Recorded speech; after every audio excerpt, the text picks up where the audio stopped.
Okay,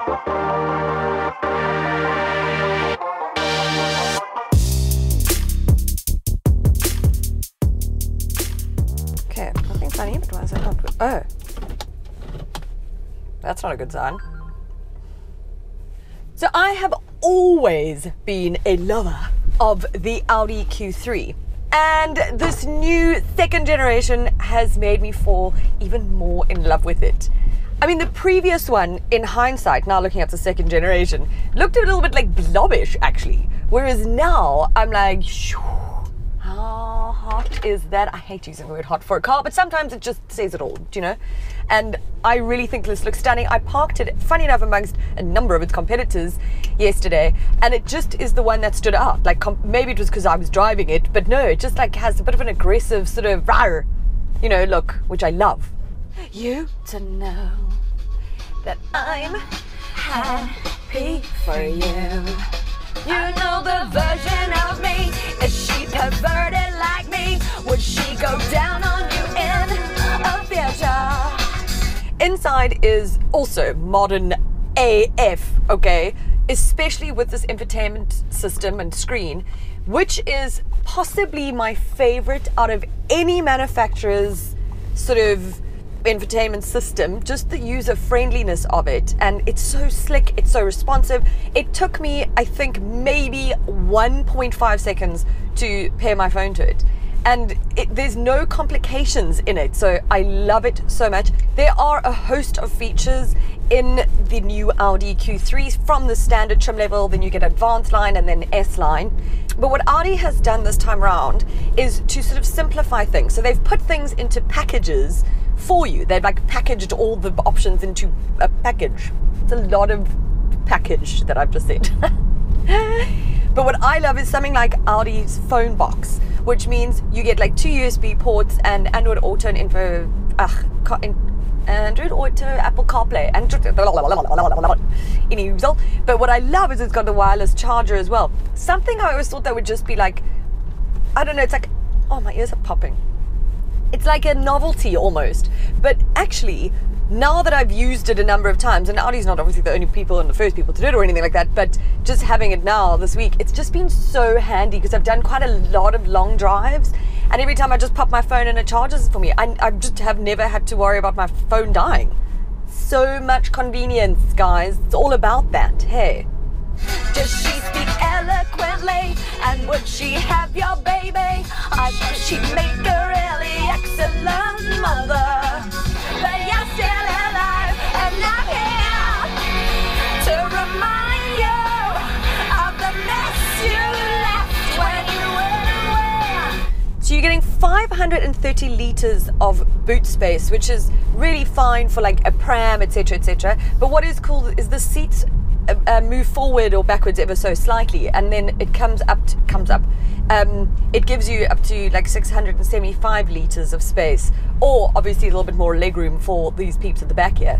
Obviously all the seats folded flat, then you get a whole bench, but no, I mean, why would you do that if you've got a kid in the back? That's going to be tricky.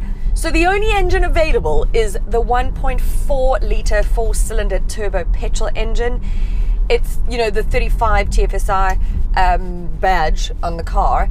A bit of a shame that there's only one engine available at the moment. I hope that they'll bring out the turbo diesel, because this is fantastic around town. There's no issues with it. It's quite, you know, it's quick enough.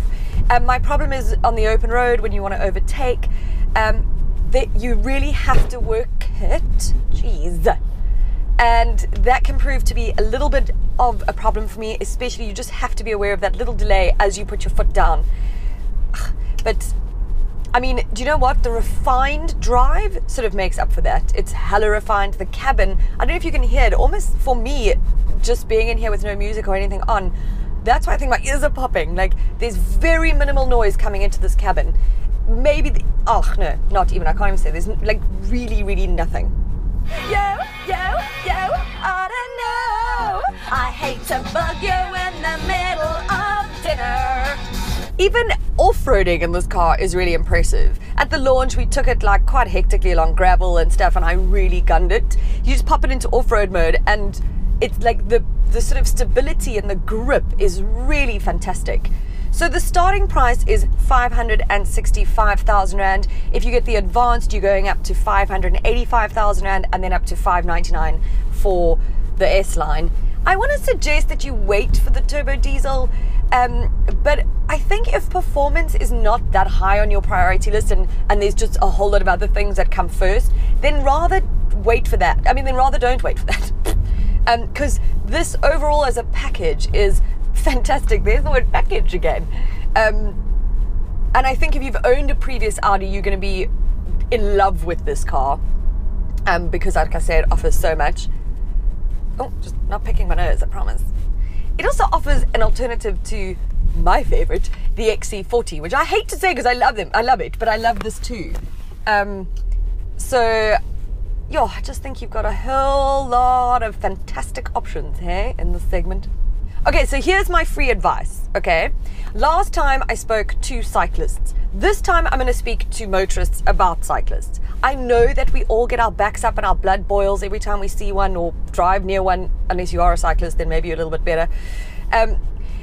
But I just think, you know, if we all just took a little bit of a backseat or like a chill pill about things and kind of just understood, okay, another road user, let me be sort of aware of their presence.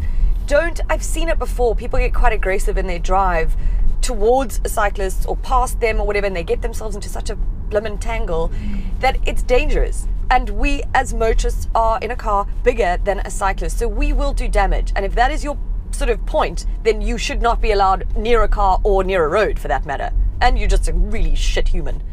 But I just think, and I say this often, I say it probably in every piece, if you're just a considerate driver, everything will work better. Can you imagine if everybody was considerate? I mean, that's actually just a life lesson in general. If everybody was just a little bit more considerate, we'd have a lot less problems in this world. I don't know why my voice went weird there.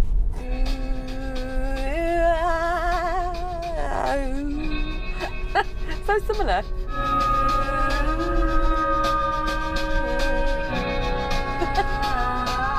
Oh, identical.